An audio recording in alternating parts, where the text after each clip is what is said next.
పరవాడ ఎన్నికలలో భాగంగా ఎమ్మెల్యే అదీప్ రాజ్ ప్రచార యాత్ర పరవాడలో ఊహించిన స్థాయికి మించి జరగడంతో పార్టీ శ్రేణులు కార్యకర్తలు నూతన ఉత్తేజం నింపింది. ఎమ్మెల్యే ప్రచార యాత్రకు పరవాడ మండలం నలుమూలల నుంచి వైసీపీ నాయకులు కార్యకర్తలు భారీగా తరలిరావడంతో ప్రచార యాత్ర సూపర్ సక్సెస్ అయింది. పరవాడ గ్రామ వీధుల్లో భారీ ర్యాలీతో ఎమ్మెల్యే ప్రచారం చేస్తుండగా అడుగడుగున ఎమ్మెల్యేకి పెద్ద ఎత్తున హారతులతో మహిళలు ఘన స్వాగతం పలికారు. ప్రచార యాత్ర పూర్తి చేసుకున్న తర్వాత పరవాడ సంతబైల వద్ద మీటింగ్ లో ఎమ్మెల్యే అదీప్ రాజ్ మాట్లాడుతూ ప్రతిపక్షాలపై ఉమ్మడి కూటమి జనసేన అభ్యర్థి పంచకల్ల రమేష్ పై తీవ్ర స్థాయిలో విరుచుకుపడ్డారు. ఎక్కడో మచిలీపట్నంలో పుట్టి ఇక్కడికి వచ్చి రాజకీయాలు చేస్తున్న పంచకల్ల రమేష్ ను పెందుర్తి నియోజకవర్గ ప్రజలు నమ్మరని, రకరకాల పార్టీలు మారిన పంచకల్ల రమేష్ పెందుర్తి నియోజకవర్గాన్ని ఏం ఉద్ధరిస్తారని, మళ్లీ పెందుర్తికి వచ్చారని, నిలకడలేని పార్టీలు మారే నాయకుడు పెందుర్తిని ఏ విధంగా అభివృద్ధి చేస్తాడని, ఏ మొహం పెట్టుకొని మిమ్మల్ని ఓట్లు అడుగుతున్నాడని, అలాంటి నాయకుడిని నమ్మవద్దని ఎమ్మెల్యే అదీప్ అన్నారు. కొద్ది ఎప్పుడెప్పుడు వాలంటీర్ వస్తాడా, నా 3000 రూపాయల పెన్షన్ తీసుకొని వస్తాడని ఎదురు చూసేటువంటి వాళ్ళు ఎంతమంది ఉన్నారమ్మా ఇక్కడ? ఉన్నారా? చాలా మంది కొడుకులు చూడకపోయినా, పిల్లలు పట్టించుకోకపోయినా, మందులు కొనుక్కోవాలన్నా, అవసరాలు తీర్చుకోవాలన్నా ఎవరి దగ్గర దేహి అని చేయి చాపకుండా గౌరవంగా బ్రతుకుతున్నారు అంటే జగన్మోహన్ రెడ్డి గారు ఇచ్చేటువంటి 3000 రూపాయల వల్లే అన్నటువంటిది మీ అందరూ కూడా తెలియజేస్తున్నాను.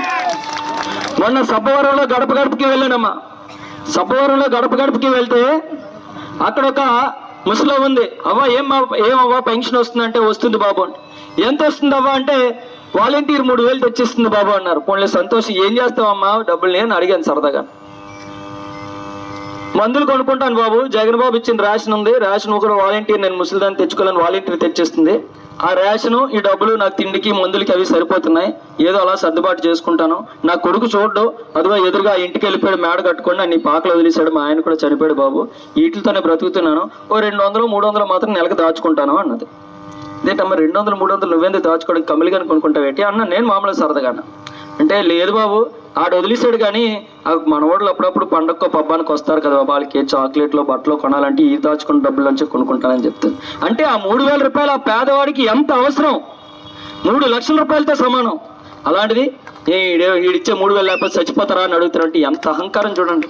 వీళ్ళు ఇంకా అధికారంలోకి రాకముందే ఒకడేమో వాలంటీర్లు పెన్షన్ తీసుకెళ్ళకూడదు అంటాడు, ఇంకోటి వచ్చి ఇది ఇచ్చే 3000 లేకపోతే చచ్చిపోతారా అంటారు.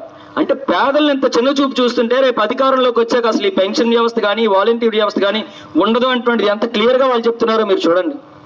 కానీ జగన్మోహన్ రెడ్డి గారు మాత్రం మొన్న కూడా చెప్పారు సభలో, మన ప్రభుత్వం రాగానే మొట్టమొదటి సంతకం వాలంటీర్ వ్యవస్థ మీదే పెడతాను, మళ్ళీ ప్రతి అవ్వాతాతకి, ప్రతి వికలాంగుడికి, ప్రతి వితంతువుకి, అర్హులైన ప్రతి ఒక్కరికి కూడా వాలంటీర్ వ్యవస్థ ద్వారా మళ్ళీ పెన్షన్లు అందించేటువంటి కార్యక్రమం చేస్తానని చెప్పి ఆయన మాట ఇవ్వడం జరిగింది.